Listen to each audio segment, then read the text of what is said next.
Mirsa, Kementerian Perhubungan telah memberikan sanksi teguran keras terkait kasus pilot dan kopilot Batik Air yang tertidur saat terbang.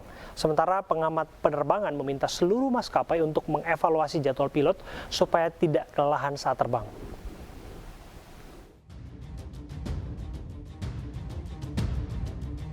Insiden pilot dan kopilot Batik Air yang tertidur selama 28 menit dalam penerbangan dari Kendari menuju Jakarta mendapat sorotan dari berbagai pihak. Salah satunya dari pengamat penerbangan Alvin Lee. Alvin Lee meminta pihak maskapai bukan hanya Batik Air melakukan evaluasi termasuk jadwal penerbangan pilot. Maskapai dinilai perlu memperhatikan waktu dan kualitas istirahat pilot dan awak pesawat agar tidak mempengaruhi kewaspadaan penerbangan. Apakah sistem yang ada sekarang ini layak dipertahankan atau perlu diperbaiki? Misalnya, kalau memang harus kerja malam selama seminggu penuh ini kerja malam terus saja. Jadi metabolisme tubuhnya lebih stabil. Kemudian pada pekan berikutnya kerjanya siang terus.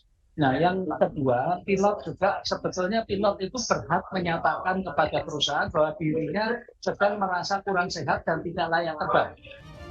Warga juga berharap ada tindakan tegas terkait pilot yang tertidur saat terbang. Sebab menurut warga hal itu bisa membahayakan penumpang.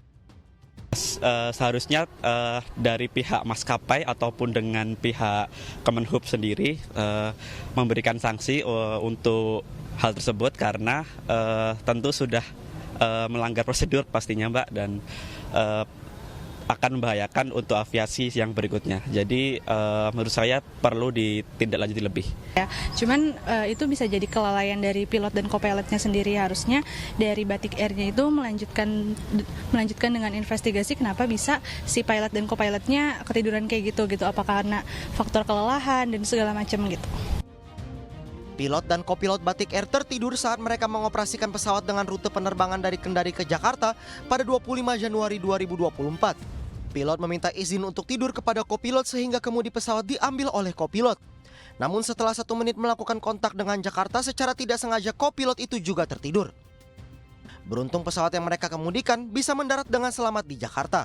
Sementara itu Kementerian Perhubungan juga memberikan teguran keras kepada maskapai Batik Air. KNKT menyebut insiden ini sebagai kejadian serius yang berdampak pada kesalahan navigasi. Publik menunggu sanksi dan evaluasi yang jelas dari pihak terkait agar kejadian serupa tidak terulang terutama di masa mudik lebaran tahun 2024.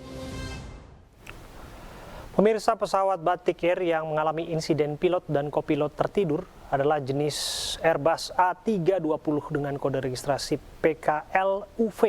Kami akan jelaskan kronologi terjadinya insiden pilot dan kopilot tertidur saat menerbangkan pesawat. Ya, pada tanggal 25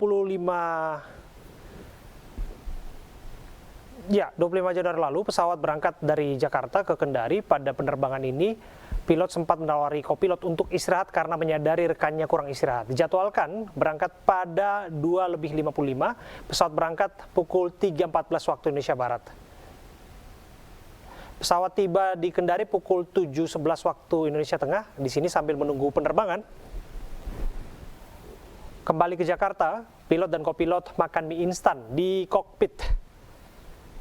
Dan pukul 8:05 waktu Indonesia Tengah, pilot atau pesawat maksud kami kembali terbang ke Jakarta dari Kendari. Selama perjalanan, baik pilot dan kopilot berbincang, bergantian beristirahat.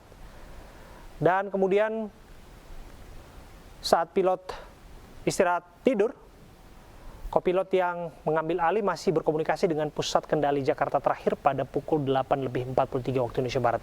Namun setelah itu kopilot tertidur dan berapa kali pusat kendali memanggil tidak ada tanggapan.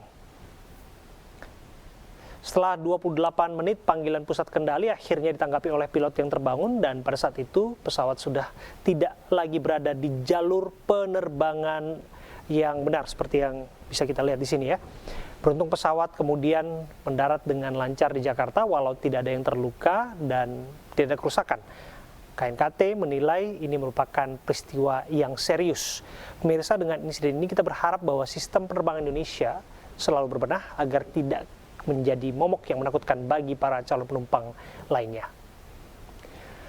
Mercy Indonesia kembali kirimkan bantuan medis dan obat-obatan ke perbatasan Rafah. Informasi selengkapnya akan kami hadirkan untuk Anda saat lagi.